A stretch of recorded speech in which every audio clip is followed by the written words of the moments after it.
inhabit our area. So thank you for joining us today. You're in for a special treat. Today we have award-winning artist and spoken word poet and storyteller Hannah Hasan, as well as several special guests that she will introduce. If you're not familiar, Hannah Hasan has written several books, but most recently she has published a book called I Love Us, which centers around themes of justice, self-love, home, community, and much more. Hannah's poetry tells stories of peoples dedicated to radical community love, which is what we need to hear about more than ever. So this program is going to include some live performances. And again, we're going to have opportunity to ask questions. Feel free to put any questions you have into the comment box. And our special guests will do their best to accommodate your answers. So I'm going to turn it over to the amazing Hannah Hasan. Thank you for joining us tonight.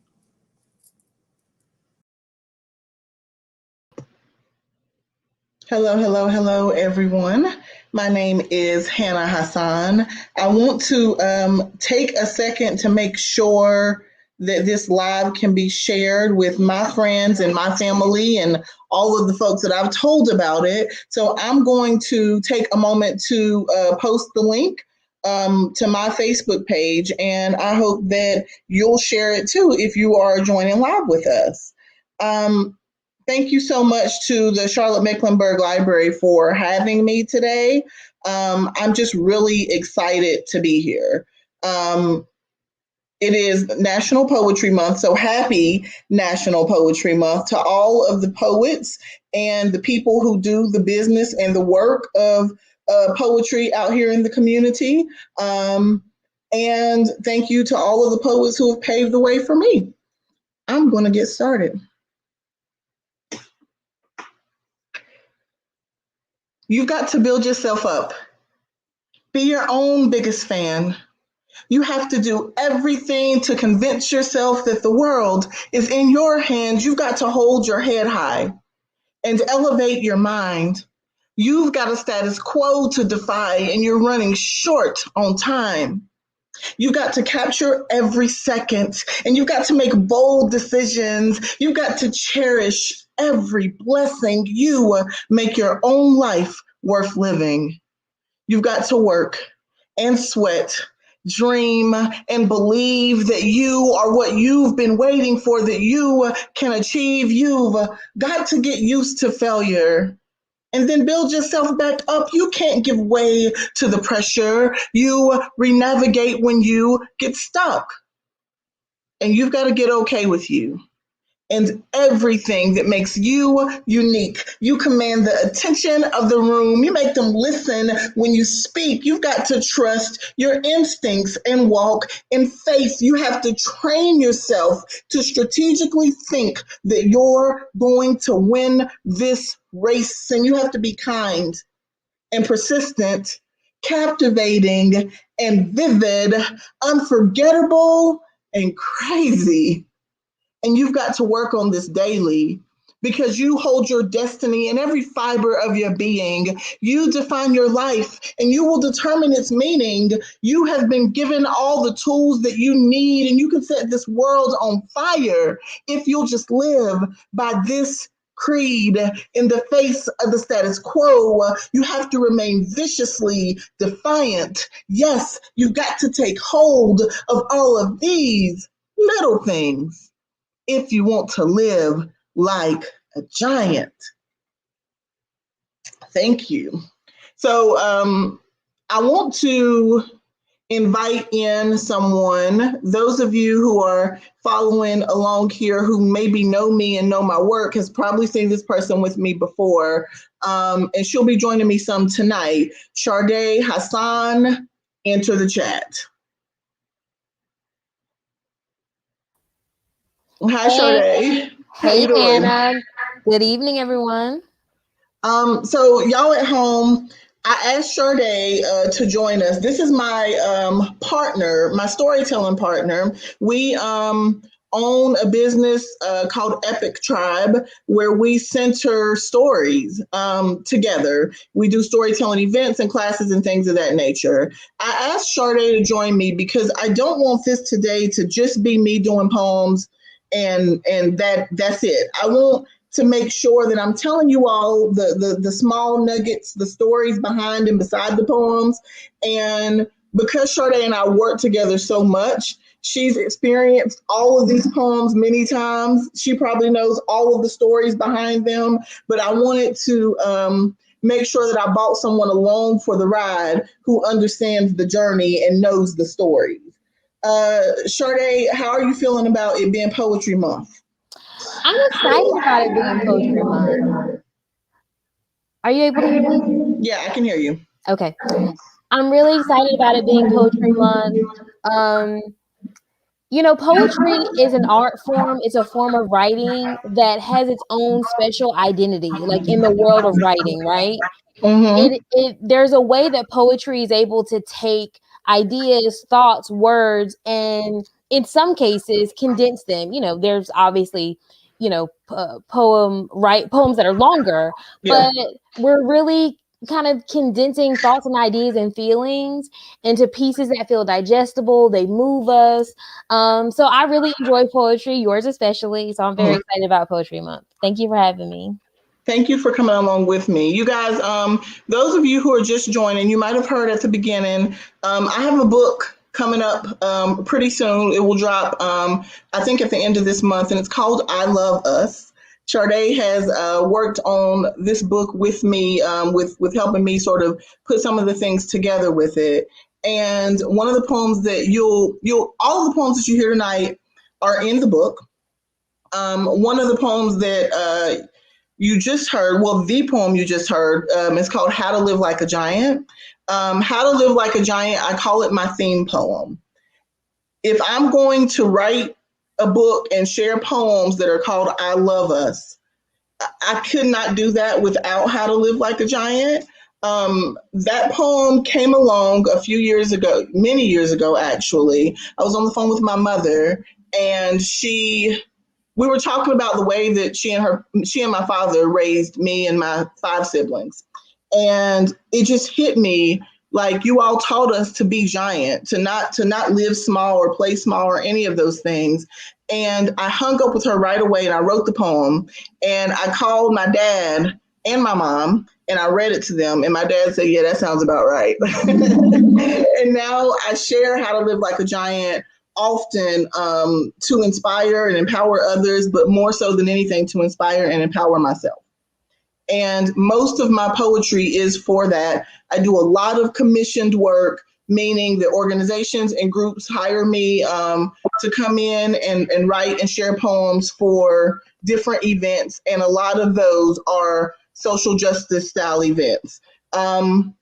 Sade, what I'll ask of you today as we sort of go on this journey together tonight is, after I do each piece, okay, I didn't give you any. I literally, you guys at home, I called her and told her I need you to come on this with me, and didn't give her any of the stuff because I wanted it to feel organic. So you know many of these pieces, but I'm going to share them. And after each piece, I want you to ask me whatever questions you might have, and then whatever questions the people at home, if they send some in the comments, might have, and we'll chop it up real quick after each piece. Is that cool? Yeah, that is cool. I was going to remind people that they can put questions, thoughts, comments in the chat, and we'll try our best to address them as we go through. But I do want to ask you, How to Live Like a Giant is a very inspirational poem for me. And a lot of the messaging in it is about what you have to do, like what you have to find in yourself to live like a giant. And I want to know what that means for you. Like, how do you do that in your work? I approach difficult topics in my work. Most of the time, the organizations or groups or whatever that bring me in are those that do the hard work in the community, in the world, and they want me to write a piece about something going on that can be difficult, almost triggering and things like that for people to hear and experience. So I approach everything that I do with as much love and care as I can, but also courage. And that's where that giant piece comes in. You know what? Let's go into this first piece. Okay. And I think that will help to answer that. You all, this poem is one of the first poems that really stood out to me when I started thinking about sharing poems with you all that were commissioned pieces. So someone called me up and said, we need this poem for this thing. This was a poem that was really outside of my comfort zone. It was during the time when we had essentially a crisis, and we still do, at our borders. I was asked to write a poem for a really big rally that was happening here in Charlotte. They were happening all over the country. I was asked to write this poem, I think, the day before the rally. And I was a little bit afraid because I didn't feel like I had enough agency within this community to write the piece. But I'll share with you afterwards what I pulled from in order to pull it out. So, y'all good? Sade, you good? You think I can go straight into this? Go straight into it. All right, y'all. So Sade will be back with us in a minute. I'm going to share a piece that was written for a rally here in Charlotte called Cages. Did you hear about the children in cages? Their tiny hands gripping the ice-cold metal bars, their blood-curdling screams. Did you hear about the children in cages? Did it enrage you, jolt you out of your slumber, interrupt the peace of your American dreams? Did you hear about the families, the parents, feet bloody, bruised, sliced wide open and exposed, seeking to escape persecution, risking literally everything to live a life of dignity, freedom, and hope? Mama running, heat exhausted and dehydrated, a toddler, a 10-year-old, her newborn baby, all separated. Did you hear about the detention centers? That it's worse than even the news makes it seem. The deportation, the segregation, ice cold evil in our treatment of real, live human beings. And they say, you can judge a people by the way that they treat their youth. And since there is no such thing as someone else's children, their cries will bear witness. Their trauma is our truth. Did you hear about America? How buried beneath her land is a history that haunts her daily. It's the blood of the native people and the spirits of those who were bound by slavery. She's never really dealt with the aftermath of her own atrocities, held herself king of the world, but cannot find a way to treat her sisters and brothers with dignity, empathy, drew lines in God's land, wrote her name in his sand, created barriers and borders, and closed herself in, closed herself off, villainized and otherized, sold fear at the highest cost, burnt bridges and built walls. Used the brown and vulnerable to do the hardest of work, yet paid them the least. Paint them as rapists and murderers, sow the divisive seed, rob their culture for profit, ethnic cleanse, and repeat. Did you hear about America? Did you hear the children cry? Did you raise up and resist, or did you turn a blind eye? Close your door, lock your windows. How can you even sleep at night? Your silence is acceptance. Your inaction is compliance. To choose complacency, to deny any one person of his or her humanity is an act of hateful hostility and unacceptable violence. Did you hear the cries of the children? Did you finally say enough is enough? What are you willing to risk of your own freedom and comfort to create an America that is open, accessible, and just? America. She said, give me your tired, your poor, your huddled masses yearning to breathe free. But what is the value of fresh air if you can't breathe each breath with those in your family? If we separate a child from his parents before we even understand their needs? America, where is your humanity? How many times must history repeat? Did you think of your own family? Did you consider the fear that one must feel leaving their own home? To be a stranger in a new land, a small, vulnerable child, afraid and alone. Could you even bear it? Could your family survive the nightmare? Did you hear the stories of their grueling journey and turned a blind eye and choose to not care? Thank you. All right. Sade, you want to join me? You took a deep breath at the end of that. And first of all, you deserve it. Thank you. Not just for the vocal performance, but the weight of that piece. And I think this is a great time to take a moment and do a quick land acknowledgement. Often when we're hosting live events and hopefully soon in-person events again, we always want to take a moment and acknowledge the indigenous people who were colonized and faced genocide and made it possible for us to live in the land that we live on today, as well as our ancestors from slavery who made it possible for us to live in the places in the world we live in today. I am in the land of the Lumbee and Shakori people here in Durham, North Carolina. So we just want to take a moment and acknowledge that, because it brought that came We're to in my Charlotte, mind. so the Catawba Sugary here. Yeah. And it came to my mind as we were having that conversation. When we talk about the plight of people, we're talking about people in a specific situation, but those are very humanitarian problems. Those are human problems.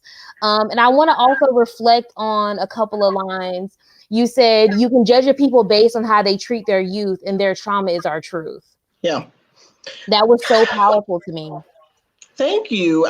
So this piece in general was written, like I said, literally, I think the morning of the event, if I'm not mistaken. And I was struggling a lot because if you ask me anything about anything attached to our Blackness, and that's my story. So, and that's not to say that there are not Black people who are immigrants or who are dealing with all of the things that this poem lands on. But I knew specifically the folks that we were talking about. We were discussing the borders down that we're still discussing right now. And I was afraid, really, approaching this piece about whether or not I was the right person to write it. And then someone reminded me of just tell the story. And that is what my job and my goal is, to speak the story. I have opinions about how a lot of the poems, the topics in the poems that I write, and I have political viewpoints and all of those other things. And I couldn't do a poem without those seeping in there. But at the end of the day, my job is to tell the stories. So that was an important piece for that. The story that you're telling, like as I said, is a human story. While we see this problem coming to light for targeted towards a specific group of people, but this really is, they say there's nothing new under the sun. The fight for freedom for all people is not a new venture. And I want to reflect on a couple of comments that I've seen pop up. I saw Sister Mumu say, in response to the last piece, she said, serving others is how I live like a giant. Awesome. I saw Anetta say that this is so great. So I wanted to share some of the feedback that we're getting in the comments and through the YouTube live stream. But I agree with you. I think one of the things I think is so magical about your work is your ability to tell stories in such a vivid way. I feel like when I hear that piece, to me, it strips away, while obviously there are parts of your thoughts or political social statements that are inevitably part of what you do. To me, it really strips the issue down to telling a story about a human experience. You were telling a story about people, a person with a soul and a heart and a spirit. And I feel like the work really, it kind of hones in on that aspect of the story and just makes it so much more relatable. Well, that's always the goal. I think, as many of you might know, my work is grounded in themes of home and belonging and community and all those other things.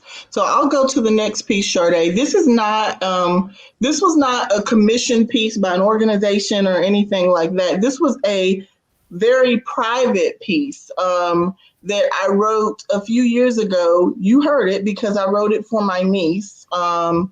Right before she went off to college. We had a family sort of sending off party for her. And it was a reminder for her. I'm going to share it. And then I'll tell you, Sade, remind me after this, I'll tell y'all a moment that I had with this poem recently. Okay? All right. All right, let's go into it. This one is called Roots and Wings.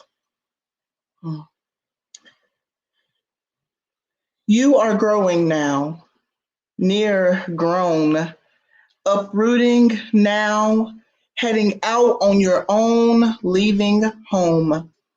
This is what you and they have dreamed of, the late nights and early mornings chasing goals. It's time to fly at your own speed now, time to unclench that grasp, time to let go.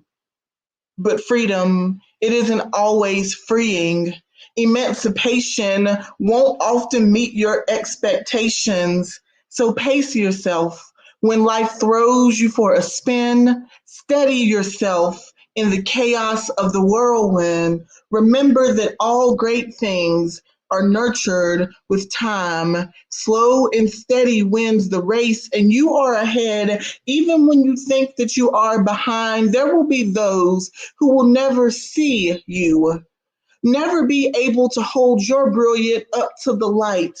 But as long as you see you and love each inch of you, love each inch of you, love each inch of you, give all that you can with all of your might, and you fight. As long as you fight for every second, scrape for every win, as you choose not to succumb to the pressure and you choose excellence again and again, the goal is not to be a victim, just be vigilant. Not only are you something special, you are significant. So don't be inhibited by the obstacles that will surely come, by the races that you are bound to lose, for the moments when you come up short and you feel like life is defeating you. Seek within your center of gravity. Stand still and steady until you find where you belong. Listen to the sights and the sounds all around you, and know that to somebody somewhere you are something of value, and that whenever you need to, you can always come home. All right. It's so funny that you said you have like a 360 moment with that. That is the most eloquent version of the conversation that so many people have with their kids as they're going out into the world, that a lot of us probably cannot muster up in in such an eloquent way. And it's, I'm going to share a quick moment before you go to yours. I had a similar conversation with my kids the other day, just about, and I think you wrote that for our niece, and my kids are coming up next. And it really is a reality check that there comes a time in every person's life where you're embarking out into the world and taking more ownership. And it really is a special time. So tell us about your 360 moment with that piece. So the piece was written as a family piece, just something to remind my niece before she went to college of who she was, and that she always, we know that college comes with all of the things. And sometimes you forget that, I am tethered to this group of people. I can always come back, right? But in doing this work of uncovering stories and poems about home, and especially communities that are underserved and underrepresented, one thing that I often realize is that everybody don't have a home to come to, and that's something that I try to hold to the light and never forget in my work. But a moment that I had with this poem was back in December. We all know that we've all been going through COVID and everything that comes with that. And there was a group that hired me to do a storytelling class. And then at the end, they invited me to their online holiday party. And this was all for elders, like people who were probably like 65 and older. And I thought I was just there for the party. And at the end, they were like, "Can you do a poem?" And I had really just pulled that poem up on my phone for something else. So I was like, "Yeah, I'll do this one." And I tried to give a disclaimer at the beginning, like, this was for a teenager. No disclaimers. No disclaimers. And I did the poem.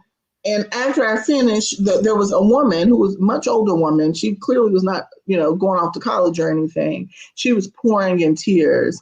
And she was just like, that was so much of what I needed to hear today. Like, I needed to be reminded that, like, I have somewhere to belong. Like, that there are people, somebody somewhere who needs me. And that is what that feeling of home does. That's what that does. So that is why that's one of the pieces that I really love, really love. And home means so many different things. It means places. Sometimes it means relationships. It means community. Sometimes it means yourself. Yeah. Sometimes that home that you have to remember to come back to is yourself. Sister Mumu said we all need that reminder. And I totally agree with her. And, not just home having multiple meanings and different layers to it, but also the idea of going out into something, stepping out into new places and new parts of your life. Just like with the woman who you shared that poem with, you wrote it, for a specific occasion, but we're entering new phases and new places in our lives all the time. And we do need that reminder that we can be centered, be grounded. We can go out, try things, and always come back to whatever that home is for you. Well, that's okay. I was going to do another piece next, but I think I'm going to do this one then, because that was a perfect segue into it. Okay. Switch up. Okay, so this poem came from, this is a commissioned piece from a performance that I did in DC a couple of years ago. The organization, they're in the business of home. They are a collaborative, NACEDA, NACEDA is the name of the organization. And they're a collaborative of all of these different organizations, I think across the country, who work in placemaking and community organizing and that kind of thing. And they asked me to attend their conference, which was amazing. There were people from all over the country there, and just go in and out of the workshops and stuff like that. I led a workshop on something else, but they said at the end, we want you to write a poem. We want you to write a poem after what you experienced. And this poem is also one of my favorites because I feel like now I get to perform it as a love letter to the people in our community and in different ones when I perform it, who do the work of home. I know Annetta is on here, Annetta Watkins Ford, and she's one of those people. So Annetta, this is dedicated to you and the other ones like you who are doing work every day to make our communities stronger and everything that they are. Sade, remind me after this to tell you the story of a line from that poem as it relates to what happened while we were there, okay? All right. All right, y'all. This is to the people who hold space. There is something in your story that has inspired you to awaken a force in this world, to assign the kind of purpose on your life that reaches beyond comfort and ease. There is a movement in your footsteps, a method to your process that's beyond what those without vision can understand or believe. You are the ones who hold space. Uniquely craft the experience that we call home. You keep place. Open our hearts to the possibility that there is more than we have considered. You rearrange and reconfigure what community looks like, what family feels like, what our humanity can build like. You hold space. And each day, that you awaken to the reality that some things are not quite right here in our home. that the land that we stand on has not been given the honor that she deserves, that the neighbors that we live with, work, play, exist with are being counted out underserved. When you see that their value is being devalued, that their experiences are not being seen or heard, that there are systems at play to ensure that communities are displaced, that poverty is here to stay, that the contributions and sacrifices of Black and Brown people are erased, you stand in all of your power and purpose and you hold space. You make the commitment to be there for yourself and others. You get that the movement is bigger than you. You reach across the table and grab the hands of your sisters and brothers, and you understand that only in tandem with one another can we truly move.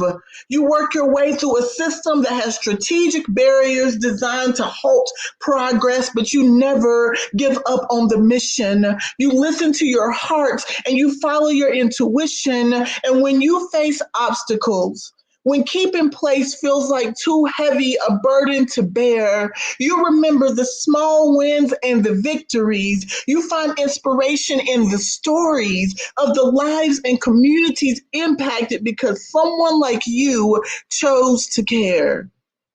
And when the lights go out, and the powers that be are invested in the assurance that the resources don't flow, you keep your focus on the places and the people, because when we come back into power, we need to be ready to go, to run, to keep creating a world that works for the whole, the all. You have stepped up to the mission and you have answered the call. You are crafting what it means to be at home in a big, wide world that can ostracize and intimidate. You remind us that everyone has a spot, everyone has a place. You have given us all permission to fit in the picture, to belong in the frame.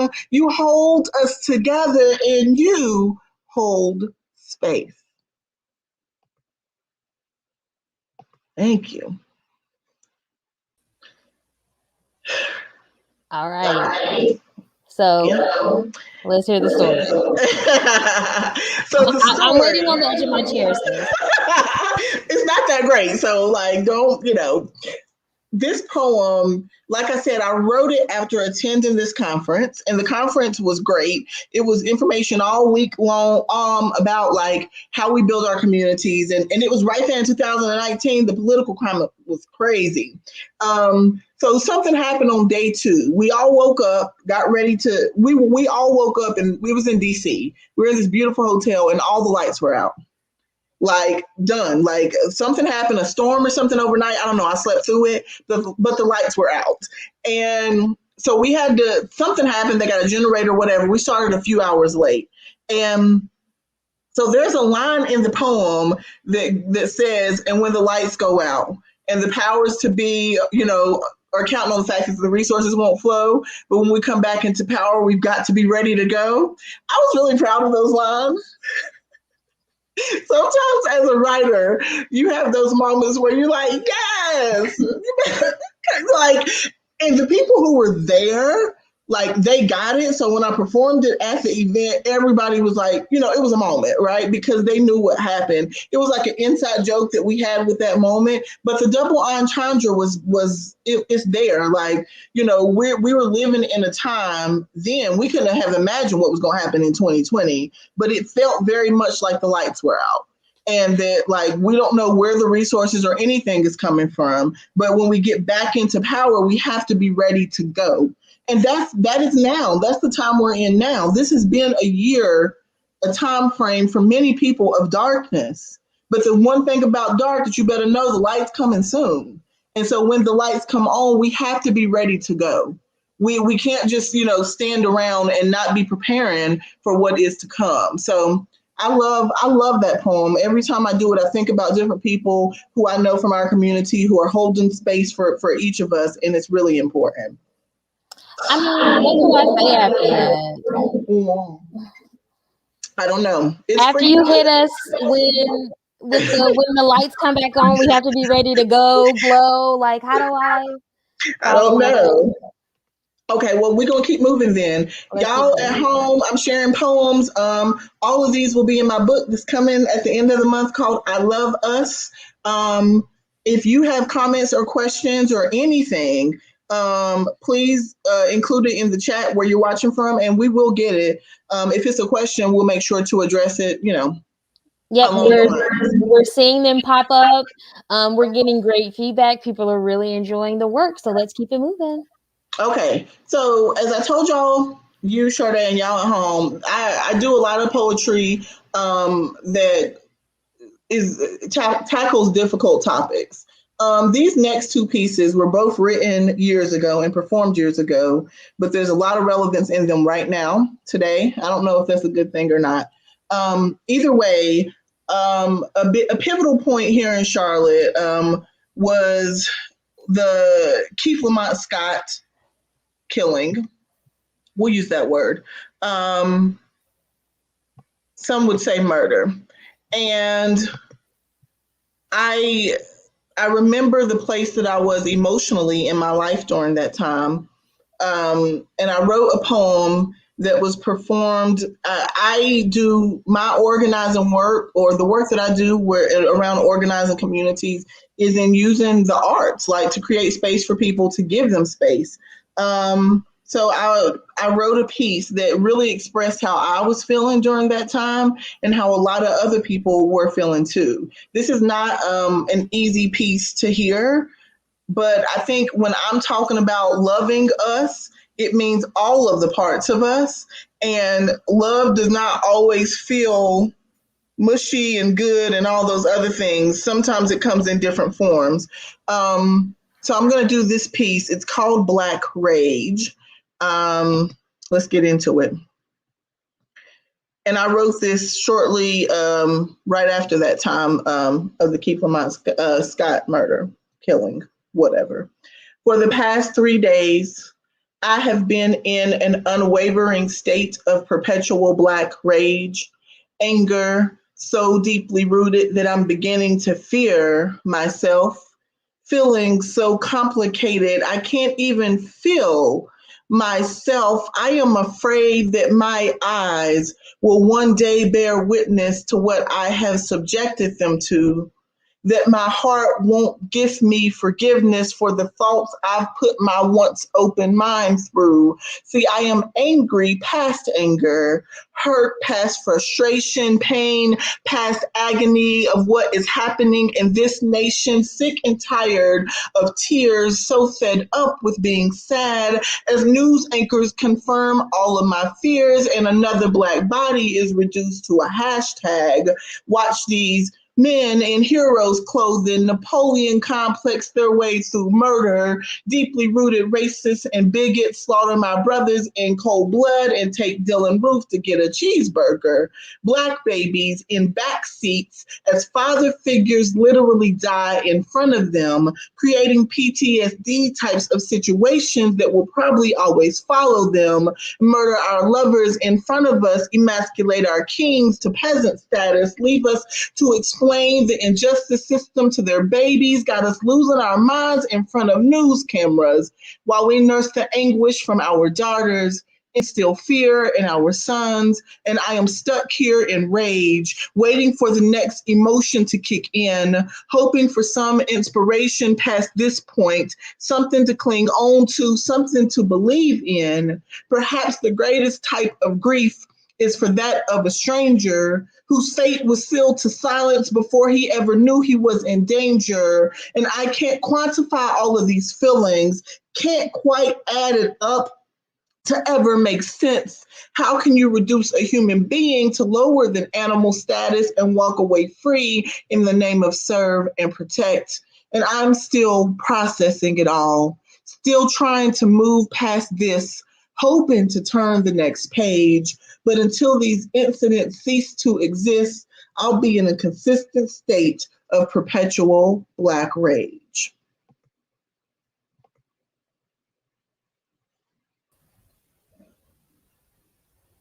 And we're back. I said earlier, there's nothing new under the sun.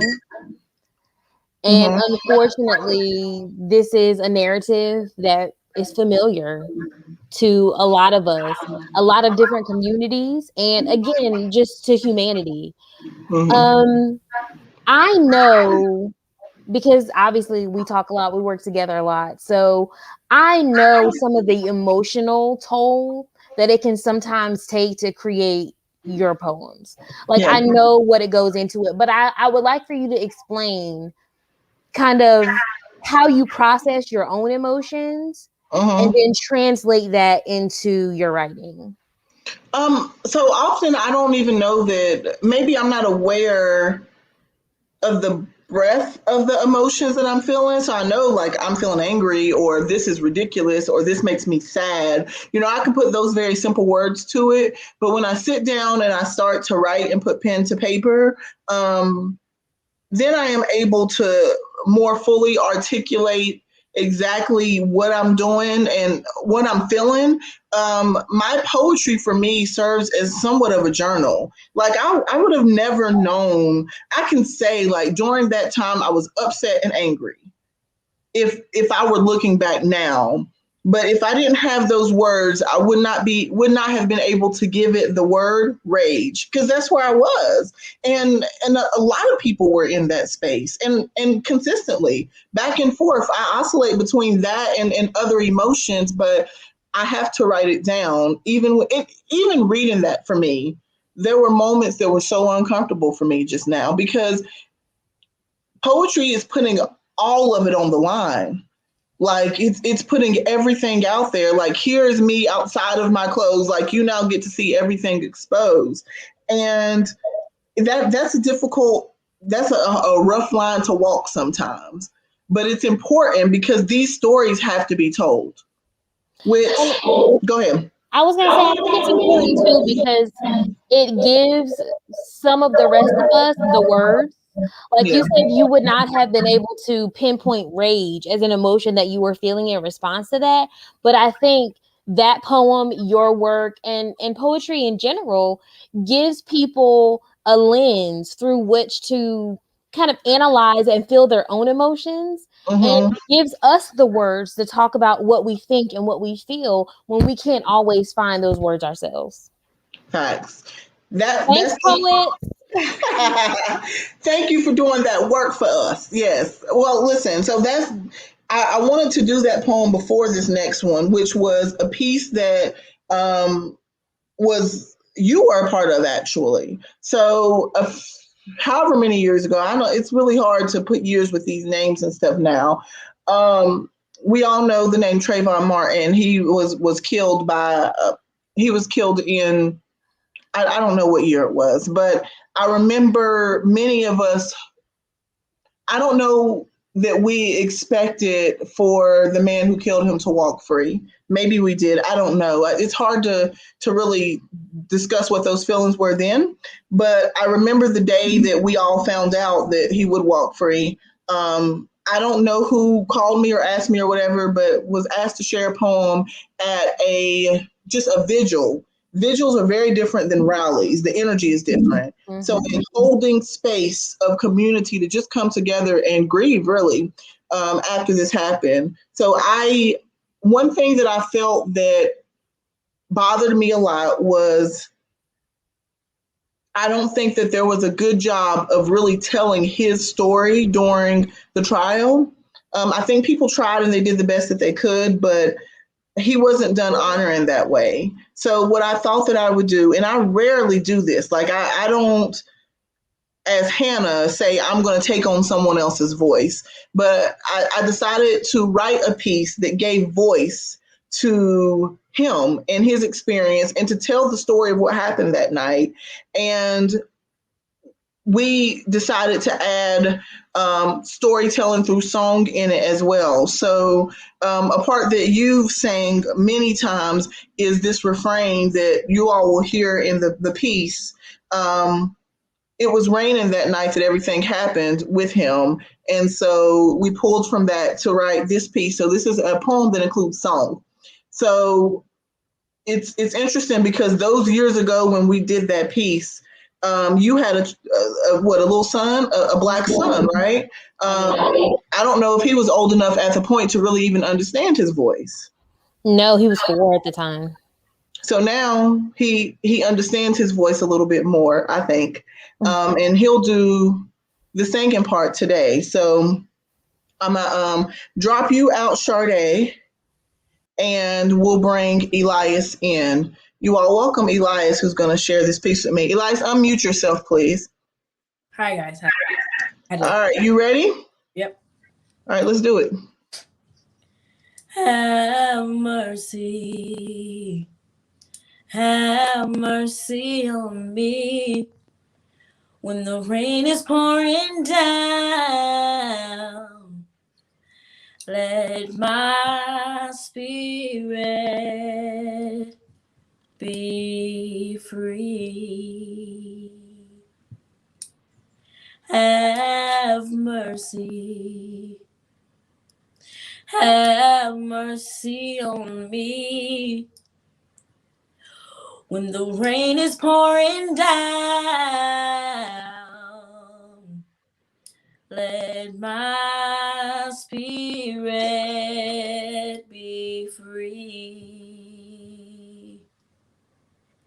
Have mercy on me when the rain is pouring down. Let my spirit be free. They say that scent is the closest sense tied to memory, and it smelled crisp that night. Florida air raining down mercy, a calm before the storm kind of night. We talked and we laughed. She kept me company on the other end of the phone. There was something of freedom in the air, and I felt safe enough to walk home alone. Alone. I heard the wheels slowly creeping behind me. There was danger in the air. I guess he was sent there to remind me that I didn't belong there. That boys like me, with a demeanor like mine, that boys like me elicit fear in his eyes, that boys like me are full of suspicion, that boys like me will always fit the description. And he told him, "Don't follow him, sir. We don't need you to do that." But that grown man, he took matters into his own hands and he began to attack. And I protected myself because I had a family to get home to. I am the son of my parents. I have a community that I belong to. I felt fear in my heart as I desperately yelled, "Help me!" And then the bullet went off, and this is what vigilante justice has dealt me. The tears of my father, the pain of my mother, the hurt of my community, the fears of my brother, and countless others. I am Sean Bell.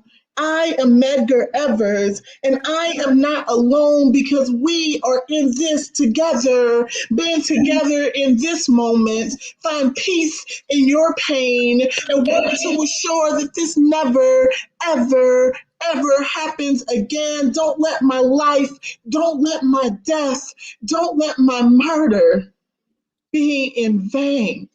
Have mercy. Have mercy.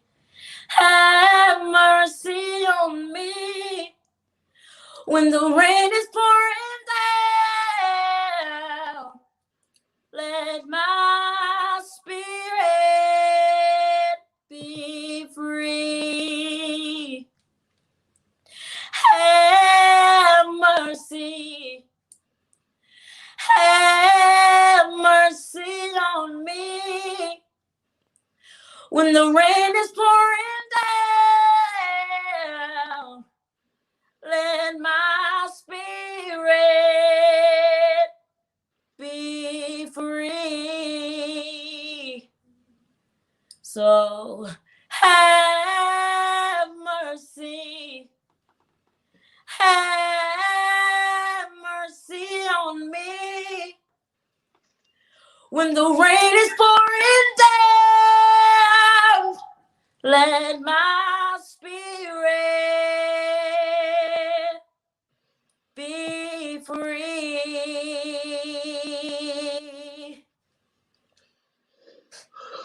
Thank you so much, Elias. Welcome, yeah. All right, we're going to bring Sade back in. We'll roll Elias out. I know. Just a little onion cutting that's happening. Yeah. Because I remember when that piece was coming together. Yeah. I remember when we were trying to, like, you had written the piece with the narrative part of it. And we were trying to find the right kind of refrain to go musically. And I remember he was just walking around like he was 4 years old. And now he's taking the torch from me, number one, from performing on that piece. But he's my personal Trayvon. Like, Elias is my child who I worry so much when he wants to jog in the neighborhood by himself, or when he wants to go to the mailbox, when he wants to ride his bike. You know, when you say I love us, when you say this is our home, when you talk about home being community, having a place, all of those things and so much more are just wrapped up into that one piece. Yeah. And it just, I don't know, it resonates with me so deeply. And while you were going through and reciting and talking about how a boy like him will always fit the description, seeing Elias next to you on screen was just so poignant and so on point. What does it feel like to take on not just the kind of the mission almost, but emotionally? Like, what does it feel like to take up that mantle? I think I often don't see it as like taking up a mantle. It kind of feels like there's something inside that needs to get out. So I write only from a place of necessity and what I believe is purpose. So I don't write well poems that are just like for fun poetry. I know. Yes, like somebody for the folks at home, sometimes I'll be like, Hannah, like I have the perfect idea, like, or this is in my spirit, can you write it? And she'll be like, I'm just not in the mood. I don't have the vision right now. No, because if it's not coming in the way that I believe that, you know, God desires for me to use my voice, then it's not coming. So it's emotional after the fact to hear it, and it hits different. It's one thing to stand beside you and perform it as two Black women, as an auntie, a mother, you know, that type of thing, and to have Elias singing it, the piece with the poem. It's just, that I had to pull myself together.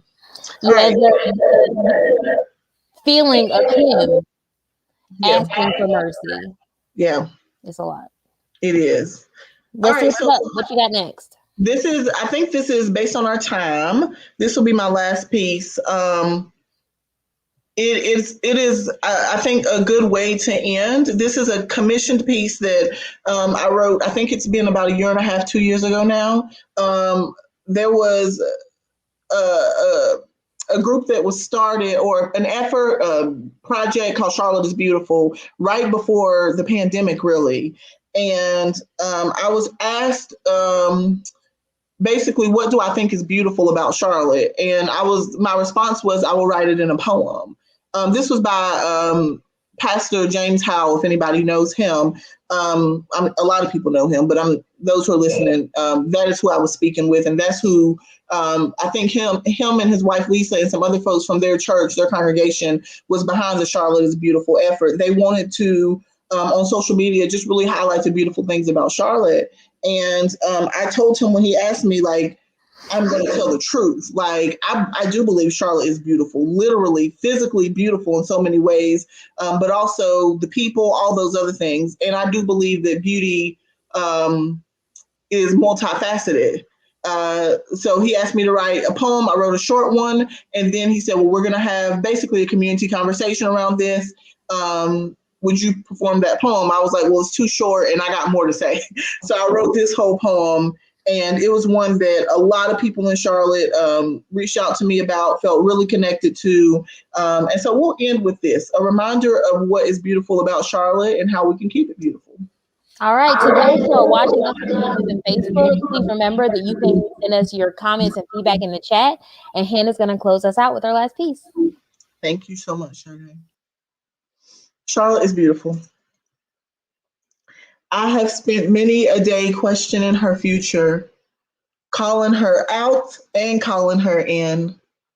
I have publicly challenged her choices, criticized her politically, charged her to do better. We have a complicated relationship, but ultimately it's because I love her and want her to win.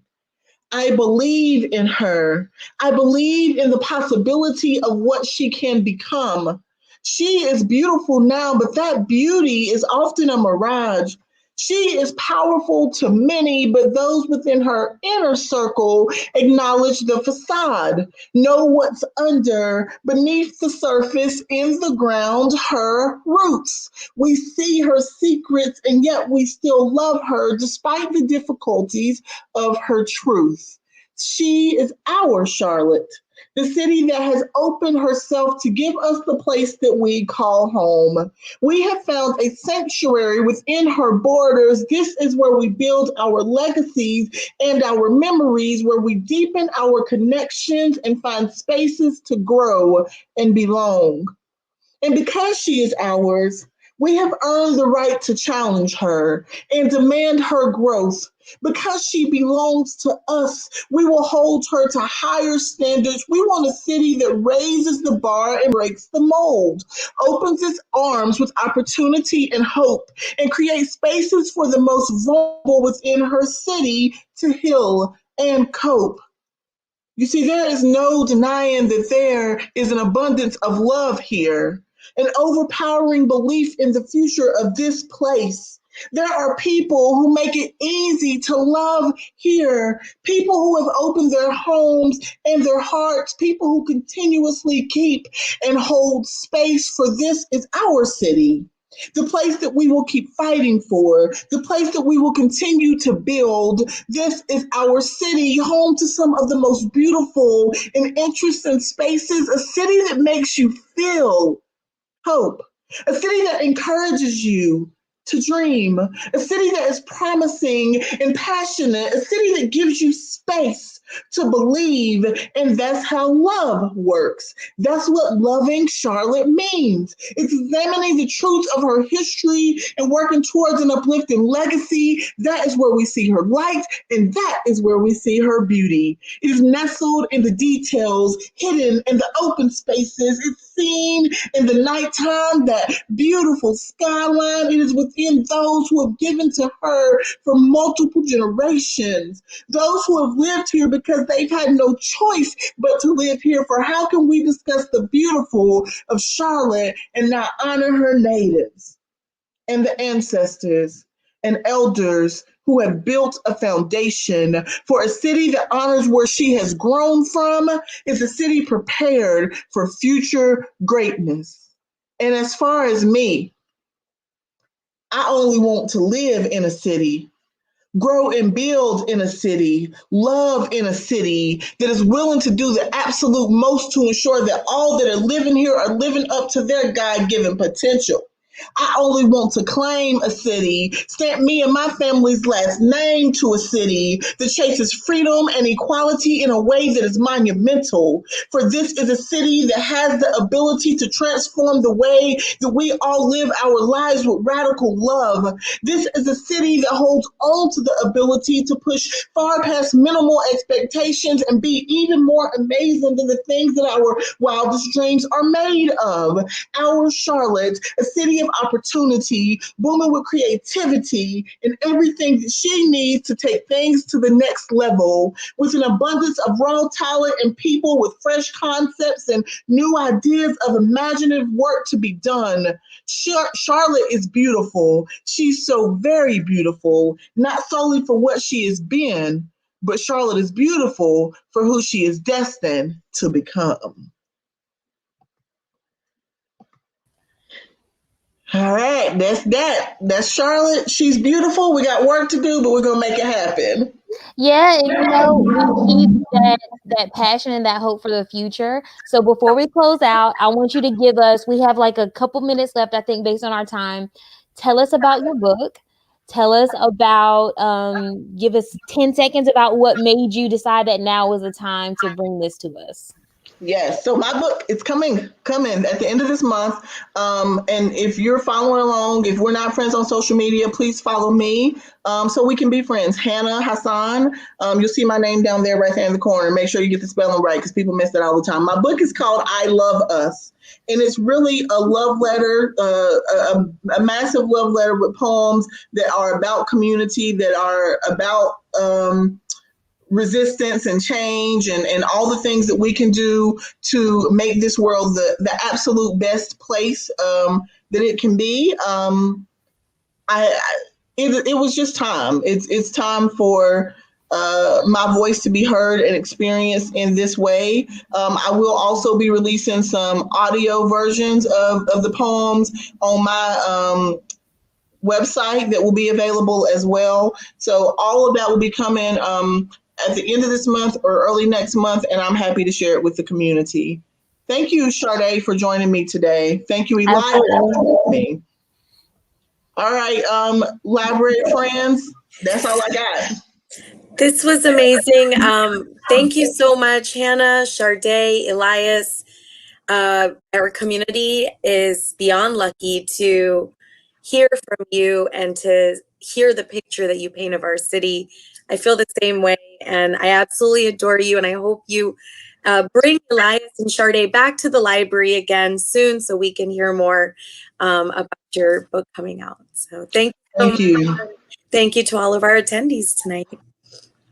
Bye. All right, have a good day, everyone. Bye. Bye.